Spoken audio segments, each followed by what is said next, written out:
Everything old is new again. America's entertainment pop culture talk show. It may well possess a rudimentary intelligence. I'm trying to think, but nothing happens. Felt a great disturbance in the force. Hello, I'm Mr. Red. Come on, bark like a dog for me. Where's the goodies? Leave the gun. Take the cannoli. I bet you wouldn't have done anything like this if Mom and Dad were here. You filthy criminal. Excuse me while I whip this out. Go ahead. Make my day. Here are your hosts, Douglas Viviani and David Cohen. What have I ever done to make you treat me so disrespectfully? If you'd come to me in friendship, then the scum that ruined your daughter would be suffering this very day. And if by chance an honest man like yourself should make enemies, then he would become my enemies. And then they would fear you. Be my friend? Godfather? Good. Someday, and that day may never come, I'll call upon you to do a service for me. But until that day, accept this justice as a gift on my daughter's wedding day. Very welcome to Everything Old is New again. Everyone that's listening to our show, I would venture to guess, can acknowledge and recognize that that's the opening scene of The Godfather. Goodfellas. Sorry. Yeah. I'm here with the gangster himself, David Cohen. Hello, Doug. It's good to see you. We are going to have a great time celebrating The Godfather, but more than that, gentleman that's been in The Godfather, Gianni Russo, is joining us this week. David Cohen, you have a few minutes to say something? Sure. Gianni Russo was a 25-year-old mobster with no acting experience when he walked onto the set of The Godfather and thereafter entered Hollywood history. He played Carlo Rizzi, the husband of Connie Corleone, if you remember, who set her brother Sonny, played by James Caan, up for a hit. Yeah, and along the way, Russo has befriended Frank Sinatra, who became his son's godfather, and Marlon Brando, who mentored his career in acting. Gianni Russo has appeared in more than 30 movies, including, but not limited to, The Godfather, The Freshman, Super Mario Brothers, Any Given Sunday, The Family Man, Seabiscuit, Rush Hour 2. And now his memoir, Hollywood Godfather, is Gianni Russo's over-the-top memoir of a real-life mobster turned actor and his story of life on the edge between danger and glamour. It's available on Amazon.com. And let's welcome Gianni Russo. Good morning, everyone. Good afternoon. It's all according to where you are, actually. So. Exactly. Good morning, good afternoon, good evening, whatever it might be along our affiliate network listening now.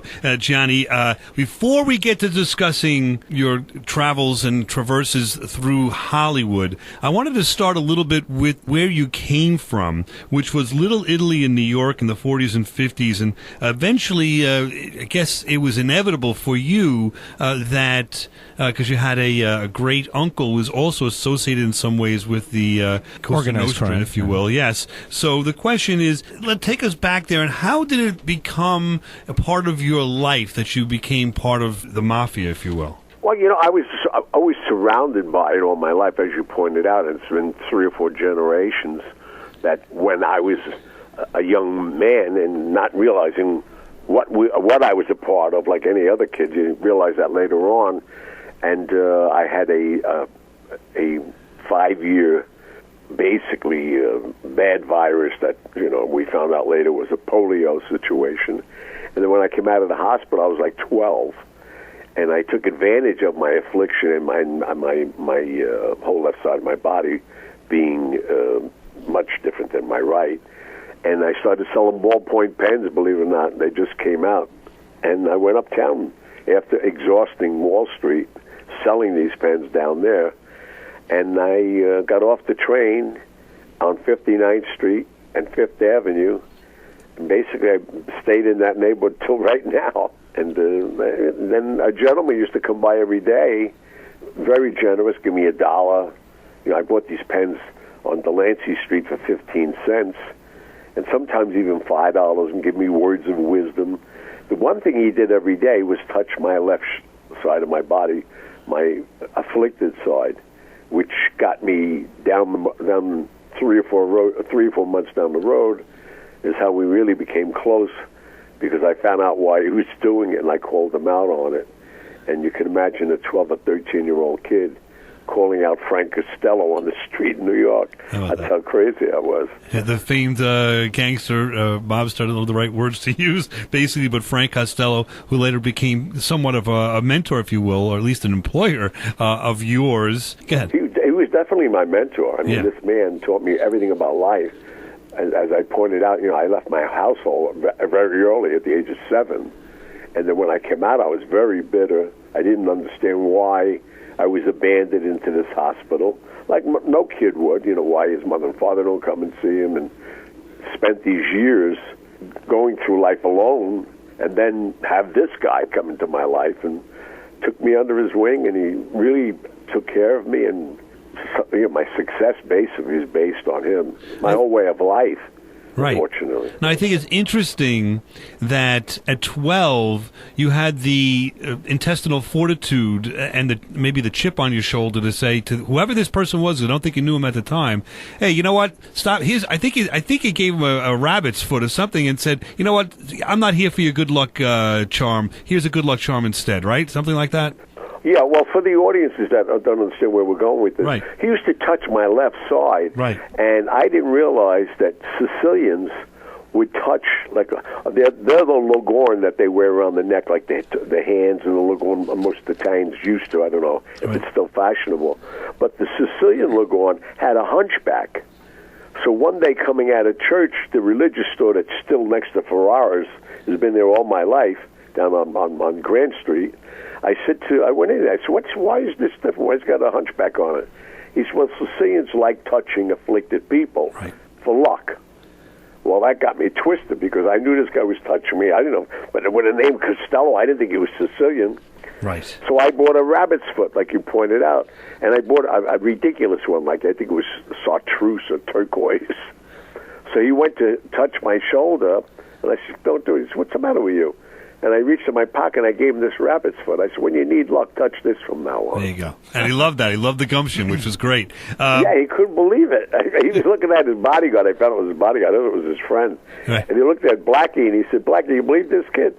Right. I can see that right now happening. Now, as we advance a little bit, you're at the Copacabana. I'm just going to, every now and again, take out some of the pieces of the stories of this book. Read this book, Hollywood Godfather, by Gianni Russo. You'll get all these, more of a flavor of these stories. But just to get a little piece of it, you're at the Copacabana on Billy Martin's 25th birthday. Can you tell us a little bit why you were there and what you see happen there?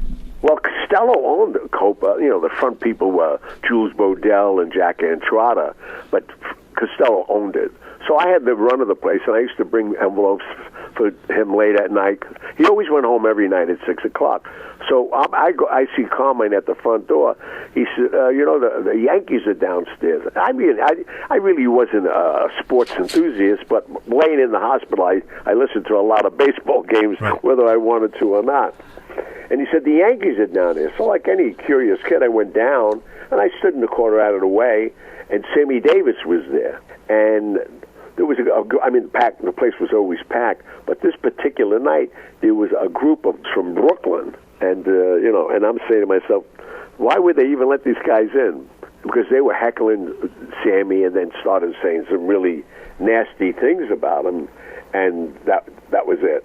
The Yankees got up, and they cleaned the house with these people. And that was basically the fight, I think, that Billy Martin caused eventually Billy Martin to be traded from the Yankees, and you were there. Oh, yeah. Oh, no. Right? Oh, everybody was there. It was crazy. Mickey Mantle was there. Every major guy in the 50s that was on that team was there. And their wives were with them. I mean, I never saw a fight like that. I loved it. And Costello had to clean up a little bit after that, so to speak, no? Well, yeah, because I asked him the next day. I saw him that morning, and I said, man, did you hear about it? He said, of course I heard about it. I said, I hope the Yankees don't get in trouble. He said, don't worry about it. I said, I'm not worried about it. He said, don't have these kind of conversations, ever. And every day I was getting a lesson. Yeah, because he was able to, through his connections, let's say, make if there were any criminal charges kind of disappear, I guess you'd say, right? Well, the interesting thing is, with my knowledge with Mario Puzo, after I got to know him, he was at my house guest, actually, in south of France, because a lot of people don't know, he wrote Superman also. Right. So I wanted to pick his brain, and only to find out that he designed Don Corleone after 3 living godfathers. One was Joe Bavacci, who owned all the olive oil, and he was the olive oil king. The other was Carlo Gambino, and the line in The Godfather saying, "You control all the politicians and police in the world," was Frank Costello. Because Frank Costello ran Tammany Hall, and he was smart enough not to use an Italian name. That's when he took on Costello. There you go. Everybody thought he was Irish. How about that? We'll be back right here on Everything Old is New Again, talking all things Hollywood Godfather. Robert De Niro says Gianni Russo walks the walk and talks the talk. What a life, a worthy read. So I would suggest you follow those words and take a look at Amazon.com for Hollywood Godfather. We'll be back on Everything Old is New Again right after this in a few minutes.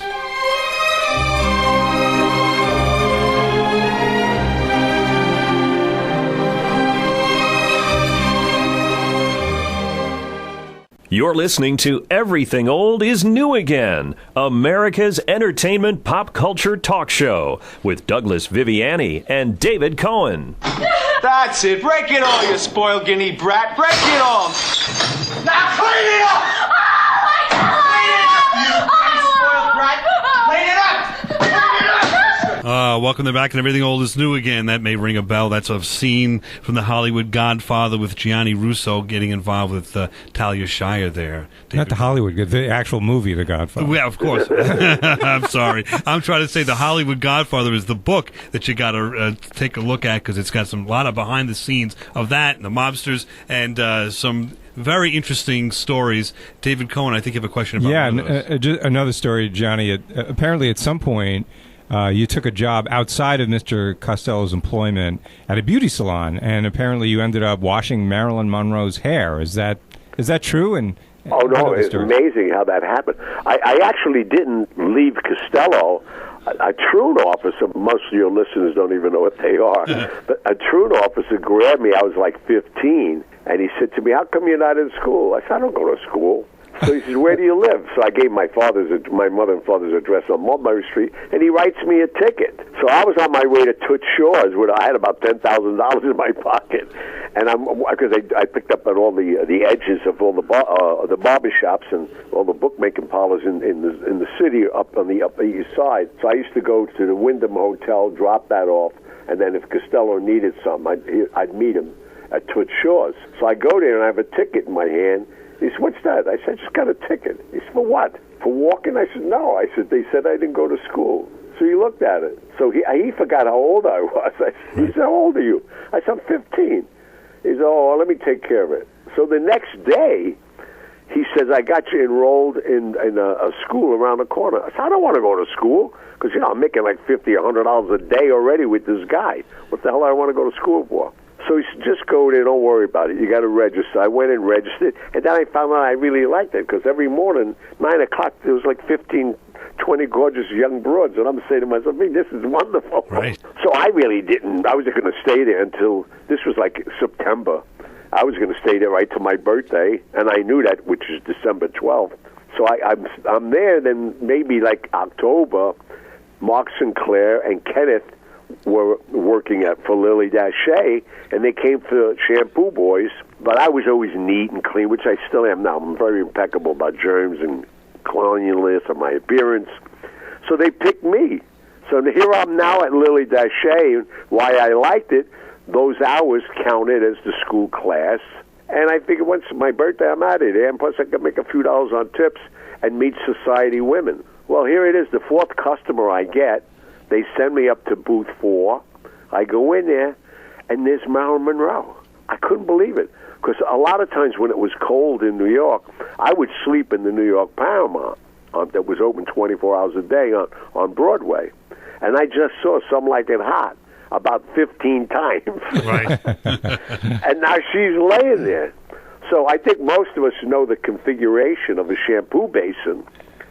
And she's back there. She's got a beautiful smock on, because the maid, they take their clothes. I mean, Lily Daché was a haberdasher. It was a 2-story salon on 56th and Park. And the salon was upstairs, but I mean, it was all high-end. Jackie O went there. That's how she opened Kenneth for him later on as she become First Lady. that that's how he was there, and she took him out of it. Now I'm just trying to show who's who of the world used to come to that salon. So there's Marilyn Monroe. I don't even know how long I'm looking at her, and then she finally says, "Is someone in the room?" And I said, "Excuse me." And they gave me the whole process. You know, you got to run the water on you and touch her wrist with it if it's okay. And the one card they give you, not a name on it, but you know they have how they identify them. But you know her shampoo and her rinse. So now she's in the shampoo basin. I'm wetting her hair, and I start rubbing her hair, and she's moaning. You know, here I am, a 15-year-old kid, and I'm saying, look at this broad, I can't believe it. She's sitting here. You know, I just saw her in this movie. And then she started requesting me, and the rest was history. About 3 weeks later, as my life has always been unbelievably rewarded, Costello says to me, and downstairs at the Waldorf, he says, "What are you doing this week?" I said, "Whatever you want me to do." He's right. We got somebody up here in the suite. I want you to spend some time with her and just keep her company over the weekend, because he was never around on the weekend. He was always with his family. I said, "Whatever you want." He says, "You're going to like it. I think you get along with it." I said, "Who is it?" He says, "Marilyn Monroe." I almost fell off the bench. Brother. So I went there. Yeah. I thought, you know, I didn't know what to do. So I brought my shampoo kit. That's how stupid I was. I showed up there, like he said, 5 o'clock. And, you know, she opens the door. She's got a big terry cloth robe, which after the next 4 years, I realized that's what she liked wearing all the time. And she introduced me to room service. I didn't know what that was. I thought someone was going to come and clean. She's ordering champagne. I never had champagne. And then she was going to take a bath. So I said, I'll leave and come back up. She said, "No, come in." And she walks to the bathroom door and drops her robe and gets into this hot tub. And she invites me in. I mean, I didn't know what the hell to do. What did you end up doing? Well, I'll tell you this. I left when I was on Monday morning. I got there Saturday. Wow. Right. And from what I understand, the relationship continued for quite some time thereafter, off and on, correct? Well, that was the year she came here, and she stayed a year. She was having problems, unbeknownst to me, with Daryl Zanuck and all that, because she wanted to do more serious movies. So, you know, she had very few friends here, and with that, she would always call, you know, at the front door to Copa and said, "Can that kid come here?" And they thought I was doing errands with her. I was taking walks with her in Central Park. I mean, I live on 61st Street. 2 blocks down, there was a bar called the Subway Bar, a dive bar, right off of Lexington Avenue. And she'd be in there with a disguise on.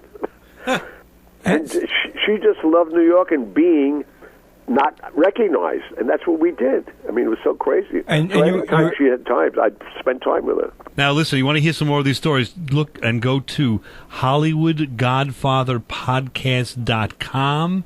It's also on iTunes. Gianni Russo has a brand new podcast, HollywoodGodfatherPodcast.com. You hear this, and of course, you talk about more current affairs and current, you know, pop culture as well. So get involved with that. There's a book that you've got to take a look at, Hollywood Godfather, My Life in the Movies and the Mob, Gianni Russo. Gianni, just want to get a little piece of the pie here to talk about Frank Sinatra. We only have about 3 minutes, so we'll continue in the second half here. Do we have to move on to Frank Sinatra? Wait, can we stay with Marilyn for a minute? There's too much here. I'm with you, Doug. Let's There's too much. We got to cover it all. But how did? But I'm fascinated by the story with Marilyn Monroe. So what did you guys talk about? You hung out, you went to the park. What were some of the topics of conversation? The first topic actually was in that bathtub where we realized we had the same parallels in life. She was in an orphanage, and she used to look out the window and see the Warner Brothers water tower. And she said, "Someday I'll be on that lot." And me, this is the first time I was so far uptown. I'm on 1st and 30th. And I saw the Waldorf Astoria for the first time. I heard about it, but I would never left the neighborhood before that. So my whole thing was, someday I'm going to be uptown. And so with that and our problems with our fathers, we really connected over that weekend, more ways than one. Now, is this before or after DiMaggio? Just trying to get a frame on the time frames. Before, correct? No, this was... You got me confused. I think it was after or just during it. Okay. He was in the picture, Right. I mean, there were so many people in the picture at that time. Did you ever have to like make yourself scarce if she, her boyfriend came over or something, or how did that she work? was hiding out, actually. I don't know what she did during the day and early evenings. I met her late at night, or if she had nothing to do. I remember one Sunday she called me, and again, she had a disguise on. We went for a walk in Central Park, which. So how would you categorize her as a person, just generally speaking? I mean, like we see what's on screen. Is she like that? Is she more down to earth? Is she? No, I'll tell you right now. She was like a wounded woman. I mean, all she wanted to do was. And now I know why she's such a great lover. All she wants to do is please a man. Right. That's all. She wanted a hug. I wanted a hug. After 5 years in that joint. Right. All I wanted was a hug, too. Yes. And it wasn't until I never talked about this.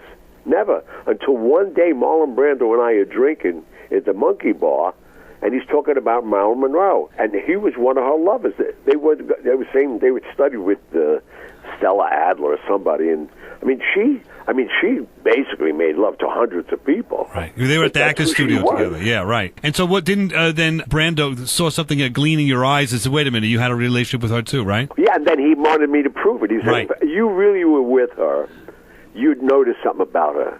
I should talk about the scar at the top of her thigh. He said, you son of a bitch, you were really with her. I couldn't believe it. Left or right thigh? Left side. How about that? That's unbelievable. I don't know where to go with that other than to say, unfortunately, we have a commercial break coming up here. We'll continue with Gianni Russo on the way back, and we're going to talk a little bit about The Godfather. But first, I want to talk about a little bit about Frank Sinatra and JFK. There's some great stories here in his book, Hollywood Godfather, My Life in the Movies and the Mob. Gianni Russo is on Amazon.com. And De Niro, again, says he walks the walk, talks the talk. You're hearing that right now, right? What a life and worth a read. We'll be back right at this, and everything old is new again. Now, back to America's entertainment pop culture talk show. Everything old is new again, with Douglas Viviani and David Cohen. You have to answer for Santino, Carlo. Mike, you got it all wrong. You fingered Sonny for the Barzini people. That little farce you played with my sister. You think that could fool a Corleone? Mike, I'm innocent. I just run the kids. Please, Mike, don't do this to me. Don't be afraid, Carlo. Come on, you think I make my sister a widow? I'm godfather to your son, Carlo. There we go. Everyone's favorite, The Godfather. On Everything Old is New Again, I'm here with David Cohen and Carlo himself, Gianni Russo, Hollywood Godfather, My Life in the Movies, and The Mob, available everywhere, including Amazon. He's also the grand ambassador of the Corleone family of fine Italian food. So you want to get involved with the internet, looking up Gianni. It's going to be a long task. We've got a lot of things following you here, and I just want to pick out a few stories from this book, and you've got to get into this book. There's so many more stories than this, but let's just touch upon a little bit. We were talking about Marilyn Monroe. You had met Frank Sinatra, and Frank Sinatra had been in and was in your life, is in fact the godfather to your son, I believe. And along those lines, of course, Frank Costello was a very big figure in the mafia at the time. There's a story here that connects all of them together with an event that you weren't too happy about with respect to the treatment of Marilyn Monroe, but can you tell us a little bit about what happened with all of those characters? Well, how they all joined together, most people don't realize this, but during Prohibition, Frank Costello and Joe Kennedy were partners, and they amassed millions and millions of dollars. And when Joe approached Frank Costello, he wanted his son to become president, he realized he needed all the unions and all the connections that they had. So what he proposed was that you and all your friends get my son to become president. If he becomes president, he'll invade Cuba and give you your casinos back. It was a win-win. So they'll take Cuba over the island. They'll get all their money and do their casinos that were taken by Castro. And so I started traveling the country, bringing messages and meeting people all over. And I met Carlos Masalas in New Orleans. I was the Savellas in Kansas City. And I never left New York up until this time. But now I find myself flying all over, even Los Angeles. And they put all the unions together that they needed. The Teamsters, the Screen Actors Guild. I mean, every union you could think of, the culinary workers, labor unions, and even at that, they realized they needed Texas, and that's when they made the deal with Lyndon Baines Johnson. So now, JFK obviously becomes president. The mistake he makes is appoint his brother Bobby Kennedy as Attorney General, not realizing Bobby hated his father, hated even when John represented it, and he went after everybody and all his friends because he was a little mama's boy. He was the last kid. So now the mob got nothing. So they set up a meeting for Joe Kennedy to meet Frank Costello. He thought was going to be there also, up in Cal Neva. Cal Neva, just for your listening audience, is a resort on the borderline of Nevada and California.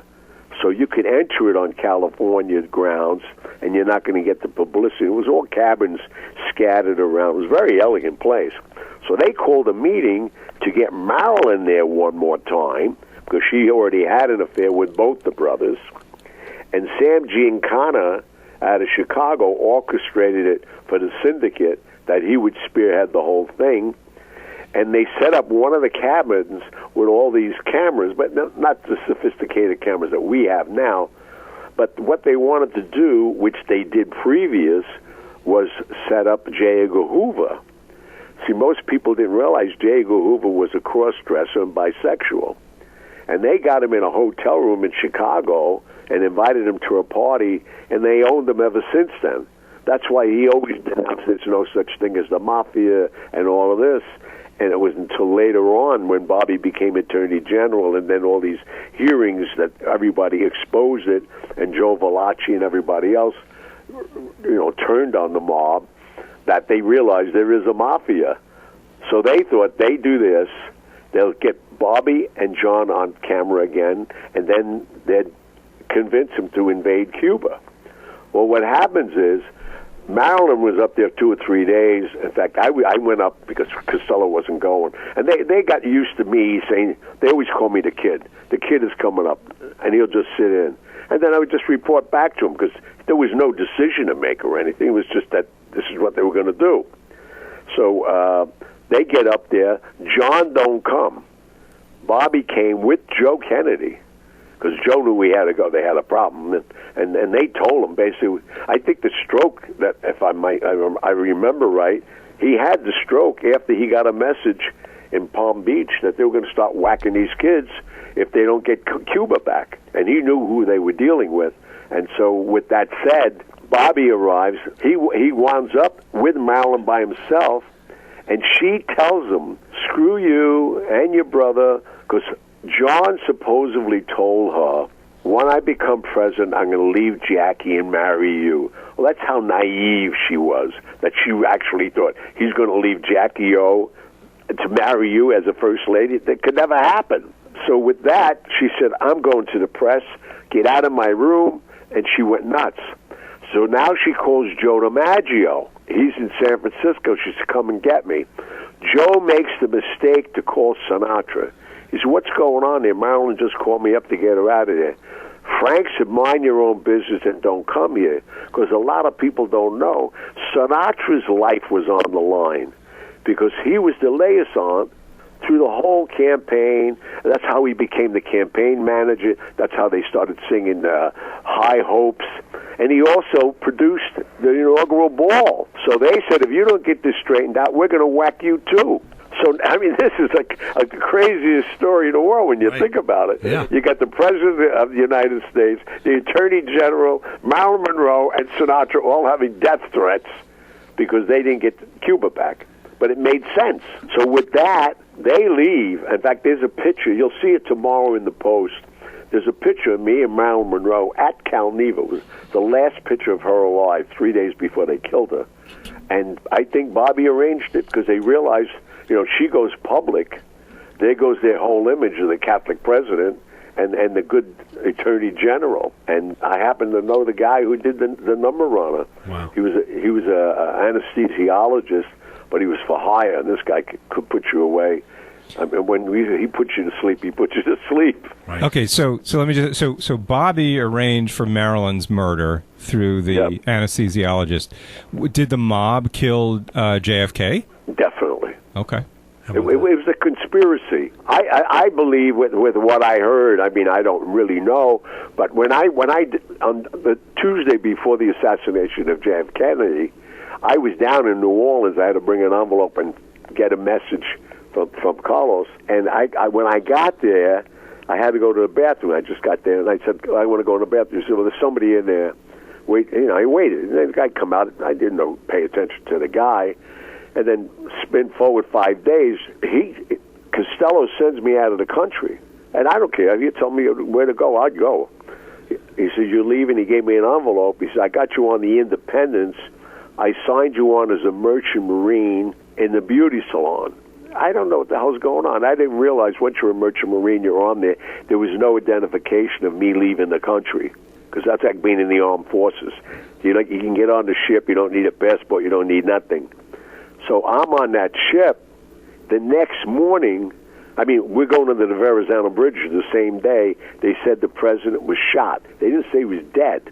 And then I see all the pilot boats pulling up, getting all these guys off the boat. And me, like an idiot, I'm saying, look at this, man. I'm going to have every woman on this boat for myself. Not realizing that now he was assassinated. Right. So the next day, they come out with a telex picture, and the guy that was in the bathroom was Lee Harvey Oswald. See, only to find out later on, there were 4 different shooters. Everybody wanted their own shooter. And the rumor was, and I still believe it, Lyndon Baines Johnson took Kennedy to that target because they guaranteed, because he hated the Kennedys. Right. And they promised him he would be president of, right after him. And the motivation with respect to the mafia is the fact that, just to be clear, that Robert Kennedy convinced his brother John F. Kennedy not to have airstrikes basically at the time of the Bay of Pigs, and therefore Cuba was lost when, in fact, the mob was convinced, or they were told at least, by Kennedy that when he becomes president, he will do what's necessary to free Cuba for them to basically inhabit. Correct? That's exactly it. And Bobby convinced John there was no missiles over there. Russia's not there. You can't invade. And that was it. And we'll be back. I hate to do this. We have to stop right here for a hard break on a commercial. We'll be back right after this and continue with Gianni Russo, Hollywood Godfather. He was Carlo in The Godfather, and more. We'll be back right after this. And everything old is new again.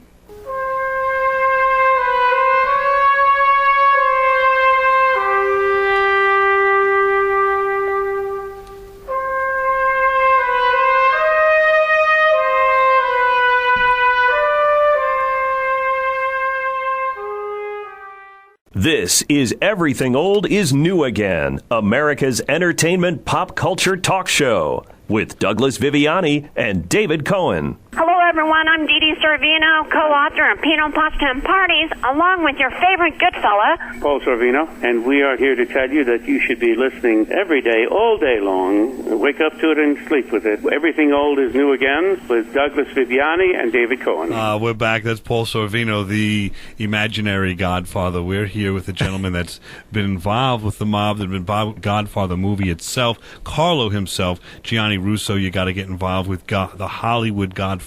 Get to Amazon.com. Also, if you want to hear more of this raconteur, we're cutting him short because we have some time limitations, but there's a great iTunes, I guess you'd say podcast. Take a look at HollywoodGodfatherPodcast.com. I'll do it again, HollywoodGodfatherPodcast.com, and you'll hear Mr. Russo get involved with much more detail on these stories and more, that's for sure. David, you have a question? Yeah, so just to wrap up the whole Kennedy and Cuba thing. So, Johnny, you said that the 4 different parties had 4 different shooters at the site. So Oswald do you think he was connected to the mob? Oswald, no, definitely. Oswald was connected to the New Orleans mob. And New York and Chicago had their own shooter, Johnny Roselli. Then there was another shooter, I don't know who that was. And and most people, as hindsight's 2020, we think the CIA had a shooter in there. Okay. And where was Johnny Roselli? Was he there and he just didn't get a shot off, or what happened with that? No, I think Johnny got the kill shot. Johnny was in the sewer just as they came up that hill. And if you see, because I'm so involved with this, when I found out the next day, because I knew I was running around, and I figured something was up, because even when I left New Orleans, I said, what's the message to Mr. C? He says it's on. So now imagine, I fly back, I take a shower, I get a couple hours sleep, I got to go meet Mr. C, as I did every morning at 11 o'clock at the Waldorf. And he said, how'd it go? I said, went great. He said, what do you say? I said, it's on. I mean, I felt like an idiot. I flew all the way down, all the way back. It's on. So that's when he hands me this envelope. And he says, you'll be at with the captain's table. There's $15,000. Go buy yourself a wardrobe. Leighton knows you'll be at the captain's table every night. So where am I going? He says, don't worry about where you're going. He says, you're leaving the end of the week. It's okay. And I never questioned anything.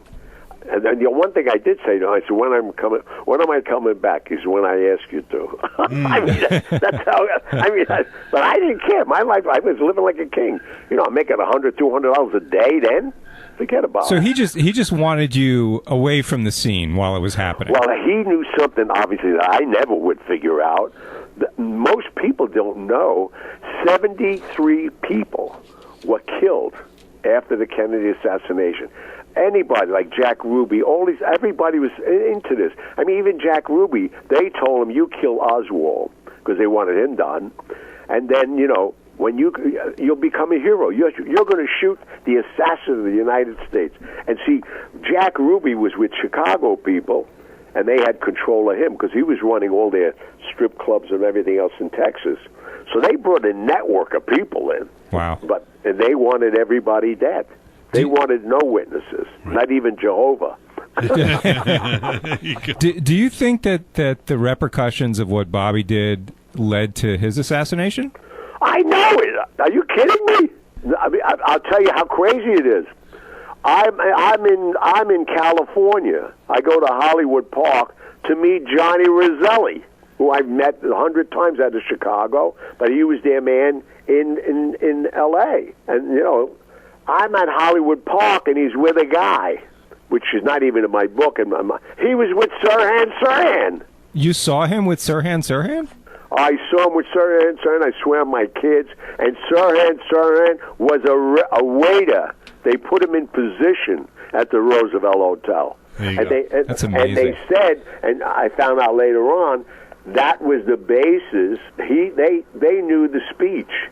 And there was keywords in the speech that triggered this guy because they convinced him if Bobby becomes president, he loves, you know, Israeli. I mean, that was it. He was backed by the Jews. Palestine is done. How do you think Sirhan Sirhan kept quiet about all this? Because it's curious how, you know, Oswald was killed afterwards, but why wasn't Sirhan taken out? Because Sirhan didn't even know he was hypnotized. When they grabbed him, he didn't even know this. So, meaning that he was in some trance state, didn't understand what he was actually doing? Yeah, which I find really interesting. And I know there's people capable of doing that. And, you know, do you ever see the movie The Manchurian Candidate? Sure, absolutely. Yeah. Well, think about it. And that's with your buddy Frank Sinatra. Now let's turn a little bit towards him. Again, he's the godfather of your child. Now, how did you meet him? And then please tell us a little bit about what he tried to do with respect to you and your participation in The Godfather. Well, that's funny because, you know, as I said, when I first got to the hospital, there was nobody there. I got there in August. December 12th is my birthday. So now I'm listening. Dolores Barone, who was a candy striper, was Carlo Gambino's niece. And he said, there's a kid from the neighborhood up there. Take care of him. So she used to bring me the extra Jell-O and all that. He sent the transistor radio up. So I used to listen to the radio constantly, Molly Goldberg, every show you could think of, Amos and Andy. So what happened was that, you know, I'm listening to WNEW that day. I'm really depressed with my birthday. Nobody's there. And they mentioned Frank Sinatra's birthday. Today's his birthday, the chairman of the board, Hoboken, Italian-American. He gave me hope. So when I first meet him, now I'm 16, I see him in the Copa doing a rehearsal in the afternoon. So I dropped off Edges there in the afternoon. And he's doing a sound check. And, you know, he sees me walking around, so he said, I don't know who you are, kid, but how come you're down here? And then they told him, no, he's with Mr. C. And then I went over to him. I said, you changed my whole life. I never thought I'd meet you. And I told him the story, and he teared up. And I didn't know him. And everybody, later on I found out this guy tears up for nobody. But he was very touched about that. And then as things went on with the Kennedys and all that, he saw me everywhere, because I was at the Sands Hotel numerous times with Senator John F. Kennedy at the time. And I got to like the guy. I didn't know him. I didn't know anybody. I was like a fly on the wall. Right. Because I used to go once, then I started going every other month just to pick up, the skim from 3 different hotels and fly to Chicago, New York, and New Orleans. That was my routine. And I left my normal stuff up here in New York because Frank thought, it's starting too much to be a routine. They're going to make you, and you'll end up getting arrested. So then I started going all around the world. If you read the book, you read it, Dave, didn't you? Douglas, yes, I read it. Yep. Yeah, Douglas read it, yeah. So anyway, there's so many stories in this book. Absolutely. Now, let's get to The Godfather a little bit. Now, at some point in time, Sinatra was not happy with the Fontaine character, and you had some conversations with him about it was about wild, that. because he called me, Dorothy called me from the office. She said, the old man wants to talk to you. So he gets on the phone. I says, what is it, Frank? He says, you're a friend of mine, right? I said, of course. He says, I asked Vic Damone not to do the movie. I said, what movie? He's The Godfather. I know you're in The Godfather. I said, yeah, I just got the part. He said, well, if you're a friend of mine, I'd appreciate you don't do the movie. And he coughed me off guard. I said, okay, Frank, whatever you want. And I hung up. Then I'm saying to myself, am I nuts? I ain't going to get this up. So I called him back. I waited a day or two, and I called him back. I said, Dorothy, can I talk to the old man? He gets on the phone, and I gave him the same lines. I said, Frank, you're a friend of mine, right? He said, of course. Well, I said, why? I said, well, let me ask you a question. If I asked you not to do Here to Eternity, would you have done it? And he hung up on me. I didn't talk to him for 3 years. See that? Now, his objection to the movie was that character, because the character, was a little too close to what his life was all about? Well, no, you know what bothered him most, and most people don't know this? Ava Gardner got him that part, not the mob. Okay. And that's what he was really, because he loved Ava Gardner, and Ava Gardner went with Old Man Cohen to Acapulco for the weekend, and she said, I'll do anything you want, because she felt responsible. Another tidbit most people don't know, Sinatra was so depressed with her, his agent at the time from William Morris was James Woods, not the actor. And the neighbor of James Woods called his office saying, I smell gas in your apartment.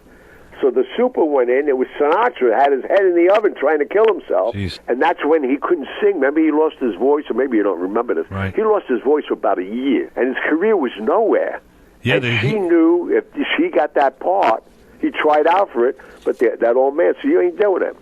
And it's very funny because she was friends with Cohen's wife. She asked the wife if it's permission, and she do whatever you want with that. So she went on a weekend when Sinatra found that out later on, how he got the part. That's why he didn't want to give anybody credit. Like to say the mob got me that part, they didn't get him the part. He was too transparent, the character Fontaine was too transparent, and the story wasn't true, so Sinatra was not happy with that and tried to put the kibosh on the whole movie, basically, right? And well, he tried, but he'll never get it on. Correct. Unfortunately, we're going to have to break now. We're out of time this week, but we will be back next week with Gianni Russo, Hollywood Godfather, the original Carlo. We're going to talk all things Godfather next week on Everything Old's New Again. Join us.